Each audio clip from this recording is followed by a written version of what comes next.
স্বামী বাদ দিয়ে বিয়াইকে দোলা ভাইকে কথা বলে না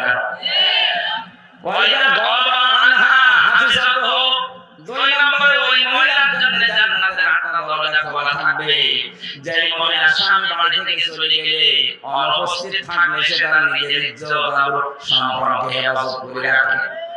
কত মহিলা স্বামী বাড়ি থেকে চলে যেতে দেরিও মহিলাদের ঈদ বেঁধে গেছে ওর বল পরকে বেঁধে আমি তো মেয়েদের অভ্যাস একটা আছে জন্মগতভাবে ওরা যদি একবার কোনো জিনিসের শান্তি পেয়ে যায় জীবন চলে গেলে ওই জায়গা শান্তি চায় না এটা শুধু দর্শকের একা না হযরত আদম আলাইহিস সালামের স্ত্রী থেকে শুরু জান্নাতে যখন ছিল শয়তান যে মেয়েকে বলছিল আকাসামা ইন্নী লাকুমা মিনান নাসিহিন আমরা আল্লাহর নামে কসম দিয়ে বলছি